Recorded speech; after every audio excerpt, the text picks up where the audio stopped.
자, 밥상의 한약 식초 편을 하겠습니다. 예. 조현상이란 한의사분이 지었죠. 예. 예, 저는 사실 견해를 달리하는 것도 많아요. 근데 어떻게 보면 다양한 생각을 받아들일수록 좋고, 또 한의학으로 이분이 해석하려고 노력을 굉장히 많이 하셨어요. 그래서 장점이 또 있으니까 저는 어떻게 보면 쉬운 걸로 해석을 하는 편이라서. 예. 식초는 광물은 아니지만 우리의 식재료 가운데 자주 사용하는 식초를 빠뜨려서는 안 될 것 같습니다. 식초는 음식물을 절이는데 소금만큼 많이 쓰이기 때문입니다. 식초의 기미는 소금과 마찬가지로 수렴력이 강하고 찹니다. 예. 식초는 한의학적으로 신맛이죠. 신맛은 산미죠. 한의학적으로 산. 예. 뭐 아세트산, 뭐 빙초산 이런 거 있잖아요. 예. 그 수렴력이 강하다. 예, 이거 맞는 얘기죠. 예. 그래서 음식물을 절이는 데 많이 사용합니다. 그러나 소금과는 달리 무겁지 않습니다. 즉 몸에 들어가서 기분과 수분에 작용하는 면이 맞습니다. 맞는 것 같아요. 이 설명 자체가 가볍다 좀. 소금은 약간 가라앉는 느낌이 있죠. 왜 그러면 콩팥 자체가 한의학적으로 밑에 있잖아요. 그래서 식초는 소금을 쉽게 구할 수 없는 곳, 그러니까 바다에서 먼 내륙이나 기후가 습해 소금을 쉽게 얻을 수 없는 지역에서 발달했습니다. 아마 유럽이나 중앙아시아 혹은 인도 내륙 지방에서 음식을 절이는데 식초가 필요했을 것입니다. 식초는 산이잖아요. 그러니까 산 자체가 균을 죽이는 효과가 되게 강하잖아요. 예.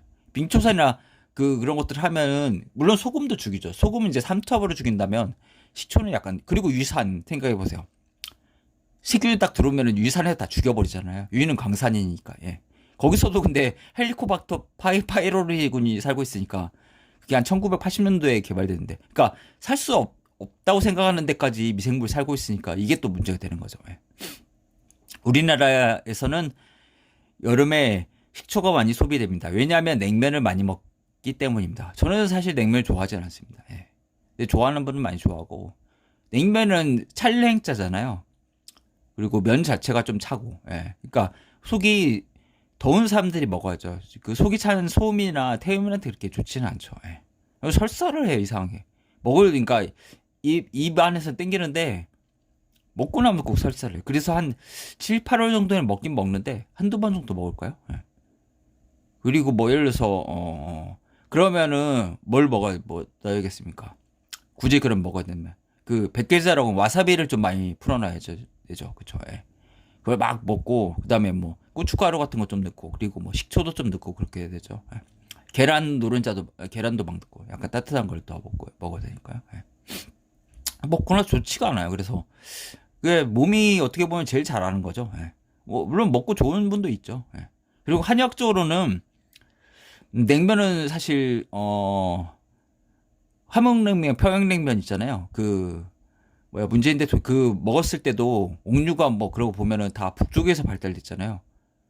그러니까 어떻게 보면 겨울에 먹는 게 맞을 수도 있죠. 왜 그러면 사람은 몸이란 게 여름에 어떻게 보면 우물 보면은 우물이 되게 차잖아요. 그쵸? 예, 오히려 그러니까 하지부터는 한의학적으로는 이름이라고 해서 음기가 생성이 되거든요. 그렇기 때문에 사실 겉은 더워도 여름에는 속은 차단 말이에요. 그러면은 속이 찬 냉면이 들어오면 오히려 더 설산할 수가 있죠. 예.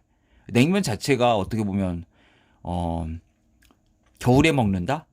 예. 그러니까 두 가지를 고려해야죠. 체질적으로 몸이 더운 소양이 좋다. 두 번째는 겨울에 오히려 먹는 게 낫다. 예. 그러니까 지역이 왜 북쪽 지방이 북한에서 더 발달했어요. 남쪽 지방 오히려 없고 다 북쪽이잖아요. 옥류관 을밀대 다 평양 쪽이잖아요. 다 함흥이나 다 추운 지방에서. 그러니까 시기도 고려를 해야 되고 한약적으로 사람 그 체질적인 면에도 고려를 해야 된다. 예, 그 지역도 고려를 해야 된다. 예. 예. 그러니까 북한 사람한테 어떻게 보면 더 맞는 거죠. 냉면이라는 것들이. 예. 물론 그래봐야 한반도 뭐 작으니까 의미는 없는데. 예. 그 지혜가 필요할 것 같아요. 그냥 뭐 입이 땡기는 거랑 실제 몸이 반응하는 걸 자세히 봐야 되죠. 예. 저도 그 동인천에서 살 때가 있어가지고 그거 먹는데, 동인천 세숫대야 냉면이 있어요. 보면 세숫대야, 진짜 세숫대야만큼 줘요. 엄청 많이 주니까 그게 가격이 굉장히 싸거든요. 한 4, 5천 원 하는데 저도 좀 많이 먹는 편이지만 다 못 먹을 정도 거의. 그러니까 뭐 그것도 막 사리도 막 무제한으로 제공하는데, 내가 먹고 나면 이상하게 몸이 안 좋아지는 거예요. 이거 뭐 입에서는 되게 땡겨요, 그게 또. 그리고 막 그때 되면은 막 사람들이 막 바글바글 하죠. 되게 막 멀리서 오니까. 동인천이 약간 지역이 낙후됐다 보니까 그 음식 같은 것들이 푸짐하게 주는 것 같아요. 맛은 뭐 좋은 편? 아주 최상은 아니지만 뭐 그게 뭐 그렇게 크게 비싸지는 않았고요. 예. 저도 뭐 2000년대 초반이니까 서민적인 음식으로 좀 괜찮잖아요. 오히려 그러니까 더 싸고 그러니까 진짜 배부르게 먹을 수는 있던 것 같아요. 동인천이 또 칼국수도 유명하죠. 그래서 칼국수도 많이 먹고 저는 칼국수 사실 더 좋아했고 냉면은 뭐 1년에 한두 번 먹고 회식일 때 먹고 그랬죠. 예. 먹고 나면 또 안 좋아해. 뱃속이 안 좋거나 설사하거나 둘 중에 하나. 오히려 좀 설사하면 좀 편하고 좀 그런 것 같습니다. 예. 그러니까 그걸 봐야 되죠. 이 입이랑 완전히 뱃속이 느끼는 거랑 또 이게 상반되니까. 그래서 코카콜라는 먹을 때는 되게 시원하고 좋잖아요. 근데 먹고 나면 또 안 좋으니까. 예. 라면도 그렇고.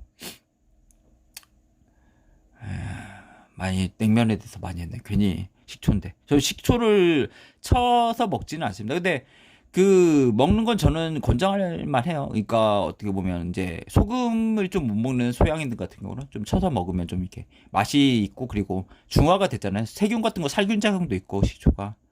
그래서 뭐 소금은 적게 먹고 식초는 많이 먹어라. 그런 건강 기운도 있잖아요. 예.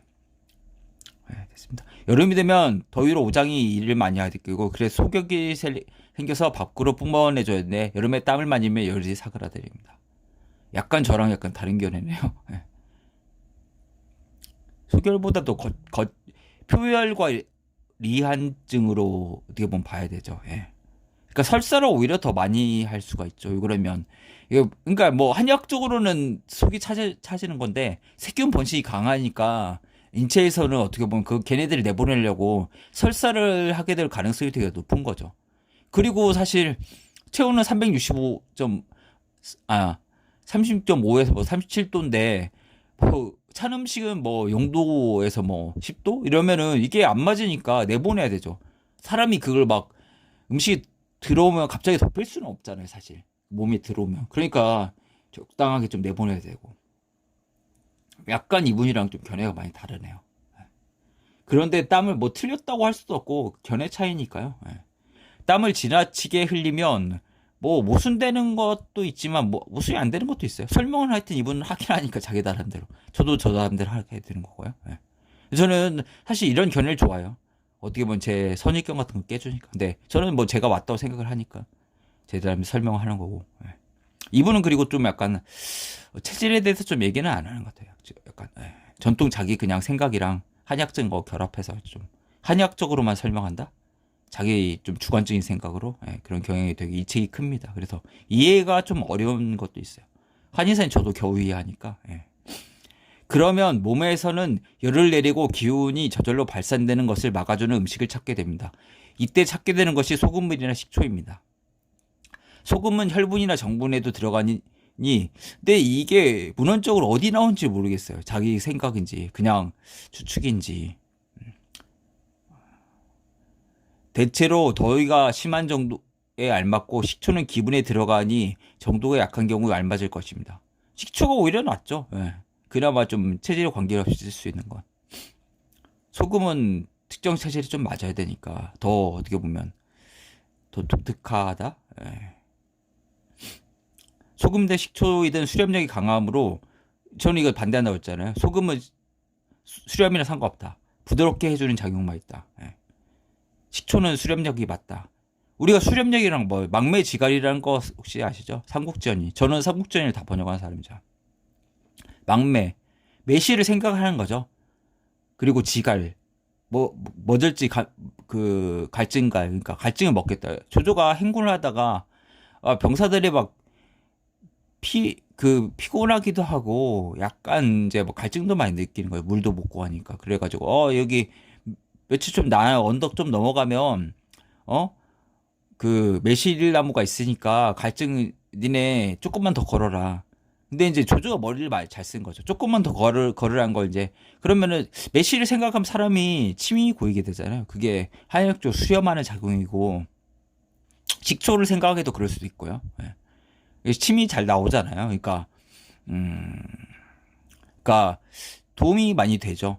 그 식초 그리고 위산 자체도 그러니까 세균도 죽이지만 소화를 그러니까 단백질 자체도 녹여버리니까 소화제로서 식초가 좋고 그리고 매실을 생각해 그 오메라고 한약적으로 그게 보통 설사 같은 것도 먹게 하지만 매실이 소화도 돕잖아요. 그래서 약간 체하거나 아니면 이제 뭐 식욕이 없다 이럴 때도 이제 좀 먹으면 좋고 오메는 태음인 약이에요. 그런 것들도 좀 있고 수렴이 강하다는 건 뭡니까? 그 설사를 먹게 해줄 수 있다는 거죠. 몸에서 기위 발산을 필요로 하는 경우 피하는 것이 좋습니다. 물론 몸 상태에 따라서 다르겠지만 대체로 자기 표현을 못하는 사람이나 종양이 있는 사람 혹은 땀이 잘 나지 않는 사람에게 지나치지 않도록 해야 된다. 이건 좀 잘 쓰신 것 같아요. 그러니까 땀이 난다는 거 발산하는 거고 매운맛이잖아요. 근데 그거에 대비되는 것 자체가 식초이고 그 신맛이니까 정반대에 있거든요. 그러니까 이걸 잘 한 것 같습니다. 그리고 이제 동의보감 내용을 이제 읽고 마무리를 하도록 하겠습니다. 동의보감이란 건 토라는 것은 언제 가세요? 식초는 성질이 따뜻하고 맛이 시며 독이 없다. 옹종을 삭히고 혈흔을 낫게 하며 장괴와 단단한 적을 해친다. 산후 혈흔과 여러 가지 원인으로 피를 많이 흘려서 생긴 혈흔증의 가슴앓이, 목구멍이 아픈 것을 치료한다. 일체 물고기나 고기나 채소의 독을 없앤다. 식초를 보고 신 것이라고 한다. 그리고 쓴맛이 있기 때문에 민간에서는 고주라고 한다. 고주는 쌀로 만든 식초를 말한다. 많이 먹으면 오장, 뼈가 상할 수 있다. 약으로는 반드시 2, 3년이 된 쌀식초를 써야 되는데 그것이 곡식과 기운이 많이 있기 때문이다. 밀로 만든 식초는 이것보다 보다다. 초라는 것은 조치한다는 그 조란 그 뜻과 같은 것인데 5미의 맛을 조절하면 알맞게 한다는 것이다. 참 이게 또 번역도 어렵죠. 제가 번역한 것도 있지만 그걸 못 찾아가지고 지금 이렇게 했습니다.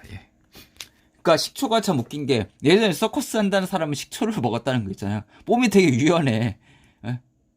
근데 사실 식초란 게 한의학적으로 간에 들어가는 거죠. 그 오행 중에 목기운이고 어떻게 보면 근육과 상관이 있는 거죠. 뼈보다도. 뼈라는 건 어떻게 보면 아까 말한 콩팥 그건 소금 기운이랑 상관이 있고요. 여기까지 하겠습니다.